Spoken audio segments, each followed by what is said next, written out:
Get ready. Start. Mr. Deputy Chairman, I understand the difficulty of the Honorable Minister in sponsoring a motion of this kind because actually it relates to certain subjects which are not in his charge.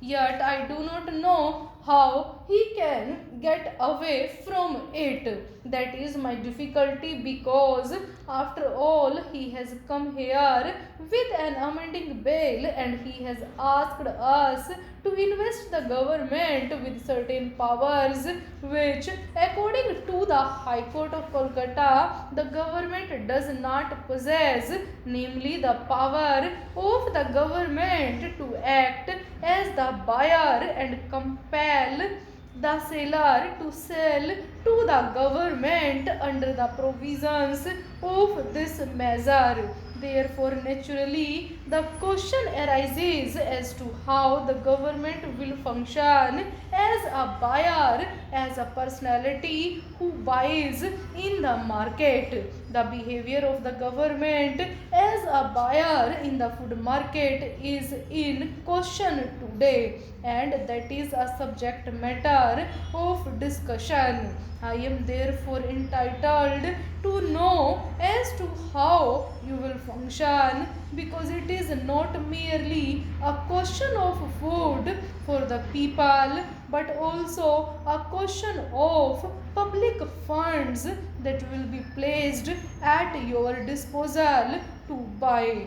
I would also be interested in finding out at what price you are buying and whether you are buying sufficiently. These are some of the issues for me to discuss in connection with this measure. I am not going to enter into the other aspect of the food situation. Now, sir, the judgment of the Kolkata High Court has been referred to. Yesterday, we read it in the press that the High Court has finally given its judgment, holding those orders ultra vires the Constitution or whatever it is. Anyway, this bill empowers the government of West Bengal to buy. Now I will cite how this thing arose.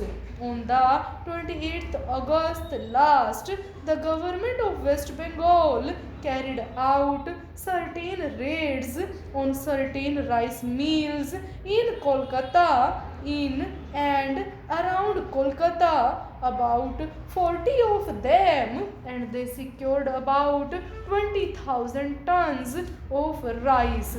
Naturally, they wanted to buy under the Essential Commodities Act. Their action was questioned by the rice millers. Now, out of this, the whole controversy has arisen, and this bill also relates to that aspect of the matter. Now, the position seems to be like this. Here I would not mind if the government have this power. For the last 3 years or so, we have been crying hoarse over this matter, but our wise leaders of the government did not think it necessary until they had a crisis developing of such dimension that they could not escape buying. Not only that, they had to carry out certain raids in the Kolkata godowns. There again they proceeded in a very halting manner. Everyone knows that in Kolkata hoards are much larger, much greater than those found by the raids of the 28th August. My charge against the West Bengal government, and for that matter against the government of India, is that we passed the measure in all good faith when the bill was brought here last time, but the government failed to discharge its responsibility towards the people, and they have failed to find food for the people. It was only when the picture of famine became very grim before their eyes, it was only when men and women from the countryside of West Bengal trekked out their hearts and homes towards the city for a morsel of food, to pick up from the dustbins some grains of food. Only then did the government realize that something had gone wrong. Sir, it was only when starvation deaths began to be reported from all over West Bengal and from other parts of the country, only when district after district, area after area, division after division drifted under the shadow of approaching famine, that the government realized that they had to act and go in search of food. It was not until then that they raised their little finger. I strongly accuse the government of dereliction of duty. I accuse the government of not using the measure which the parliament put in their hands.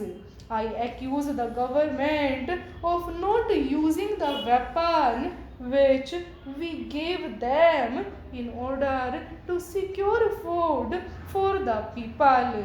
They gambled with the food of the people. Here is the picture of how the West Bengal government has acted. We do not know what other hordes are lying where.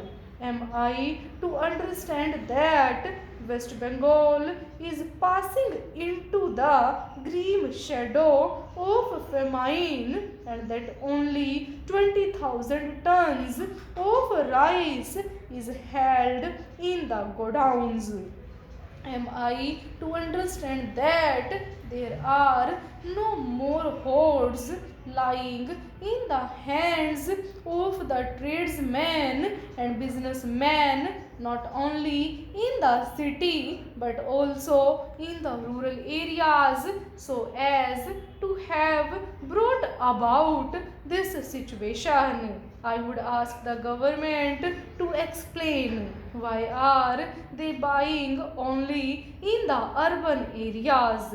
Are they utilizing this power in the rural areas also? Full stop.